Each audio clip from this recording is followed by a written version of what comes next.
So that's a massive decline Yeah, we're in shooting sperm blanks count. out here. Yeah. And inevitably, do the math, we're not going to be able to have any more children. That's just the way that line is drawn, right? There is an end to that. And Unless, I got to poke one hole in that. Sure. Unless scientific... To go back to the first detail of the case, though, just so I understand this, because we talked a lot about the guy with the hair and kind of the bowl cut and the helmet, and he was tall and blue eyes and like human looking and strong. The first 4.5 foot beings that he saw when he woke up on the table, how did he describe their heads again? They were like large heads, big eyes, but they weren't black. And so again, this is he has no idea why, but he thinks maybe because they have, and this is a good theory, he says maybe because they have big eyes, that they're extremely light sensitive, right? If you have bigger eyes, bigger pupils, that's more light coming in. Yeah, there you go. Yeah, so maybe there's some type of bioengineered sunglass contact lenses that they throw over so that things aren't as bright. Like this might be extremely bright for them. Living in the darkness of space, perhaps, or the planet they're from, or whatever tube they're congened in, might be extremely dark, and they would need to protect themselves. Who knows? So, I thought that was an interesting detail. Wanting to lie, you might, I don't even know if back then there wasn't a lot of gray talk. Actually, there was a lot of tall blondes though. Yeah. 70s is riddled with that. 75 specifically. Why do you think that is? Why do you think like there was a time period where it was riddled with that? I mean, that's when they were here. Originally, you had I think Dan Fry, 1951. I think maybe before that was George Adamski, but they both, with Orthon, and they both claimed to be contactees in contact with tall blonde humanoid. I think even from Venus or something. It was the sort of Space Brothers phase lasted from, I would say, the late 40s, maybe early 50s, all the way up until like the mid 70s. And it was like humanoid looking, if you look at Billy Meyer as well and Semyaze and all the contacts that he allegedly had, again, they were all tall, blonde, Pleiadian, benevolent sort of. They would have this message of like, oh, we need to come together and all this. And a lot of stories throughout the year follow that sort of being, but then it shifts to almost solely like genderless, gray, robotic, droid-like aliens, which I think maybe that's when they were like, all right, we need a system in place here. This is where in either one of those cases, obviously they're very different in how they're described. This is where like I've really used my imagination and looked at possibilities. Some of that like Michael P. Masters, future humans thing. Yep. Whatever that would look like, that could make some sense. Yeah, that makes a lot of sense to me as well. I think it's a great theory. I don't know, I wouldn't hang my hat on it. Right? Yeah. And even Michael says like that he's open to other theories too. He's not, people get him wrong as you're the time travel guy. He's like, I don't care. He's like, that's just what I found, I like that he comes at it from like an anthropological perspective. Like he's a literal anthropologist, college professor, whole bit. And it's like you have this potential explanation that would also explain how the human race has developed over time with help from, some sort of like time shift Closed going on. time It's loop. like, it sounds nuts, but then it's like, some of that could make sense. Yeah, and there's science to back up his claims, which is cool, which is rare in this field. But you have, the cranial morphology of these beings. If you track, our ancestors to us, to them, there's like, it kind of draws a straight line. Yeah. And to the size of their eyes, their arm length, all these different things, all these different features, even the jaw retracting up into the head.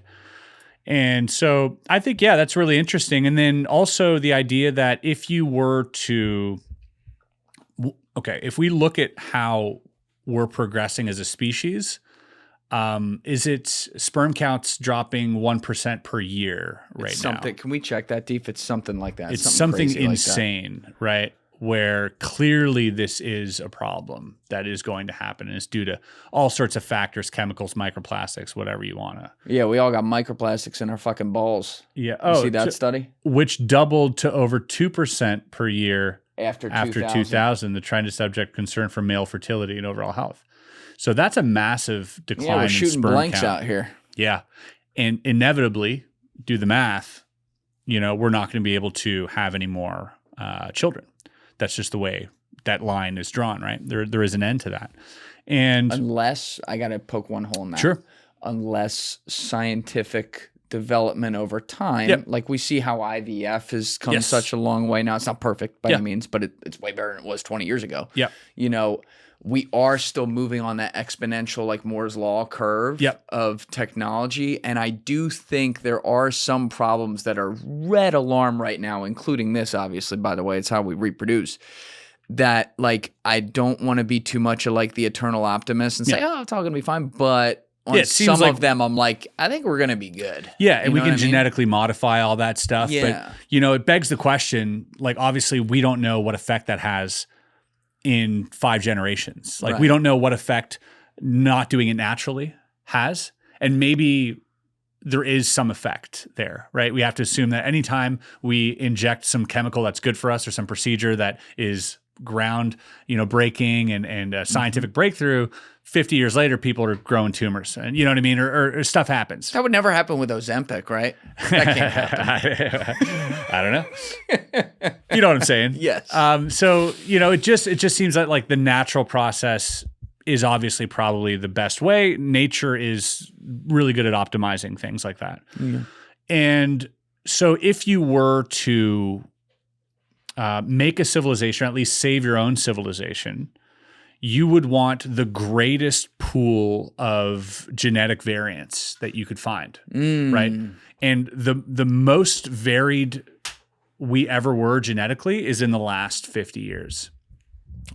What's the? I believe that. What's the scientific explanation there? Just crossbreeding between different races, different people. Everyone was kind of like in their own little thing, and now everybody's kind of intermingling, having, and so that creates a greater genetic variance. And so if you're looking for an optimal point of genetics or DNA that you need, it would be during that period. It would be during maybe between the 50s and the 2000s, somewhere around there. So if you were a time traveler looking for, the best point in all of history to grab something, it wouldn't be now. It would have been like during this little pocket. And so maybe that's all we've been seeing is just different, maybe the same species, us, from different points in time coming back. Well, it gets into, even when you just like look at now, like forget whether it's future humans or like how civilizations have developed, even with the genetics thing, it's an exterior physical thing. Yeah. Right? Like we all have the same organs and the same like if you rip us all apart, minus the height and whatever, it all looks about the same, right? It's literally like scientifically the same.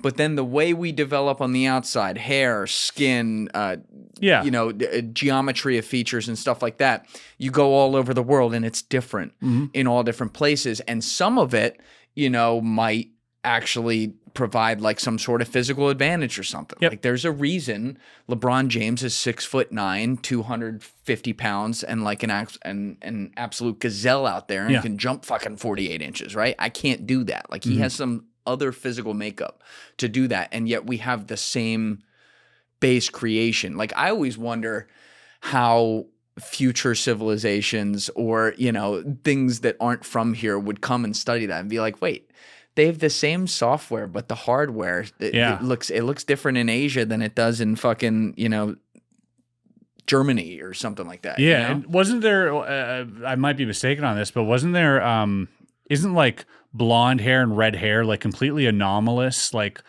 in terms of like showing up?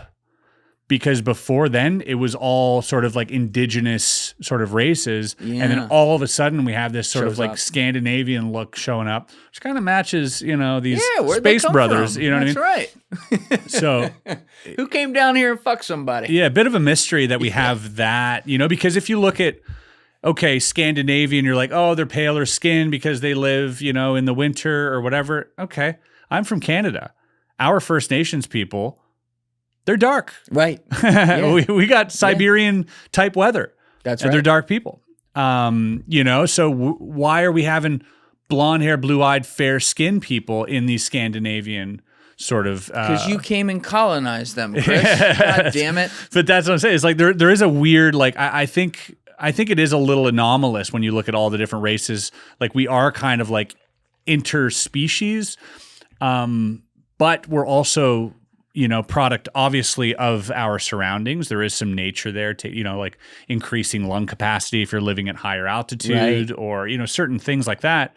But there are also, I think, some like features that are just anomalous with people, like where they are, why are they like that? Where's that from? This is one, like, and it's why Michael Masters is actually a good example because of his anthropology background. It's on theme here, right? But like some of the curiosity of the potential of like life outside of here, I wish weren't so stigmatized in a lot of ways, because the science of the amazing shit that has happened here to civilization through evolution and all these different developments we've had, like as a human race, is so cool and still such an untapped area of study that if there is something that makes sense that's from beyond here that plays any role in that, even 1%, the combination of that expertise of like, getting some expert here to look at this over here and vice versa and kind of like teaming up to figure things out could be,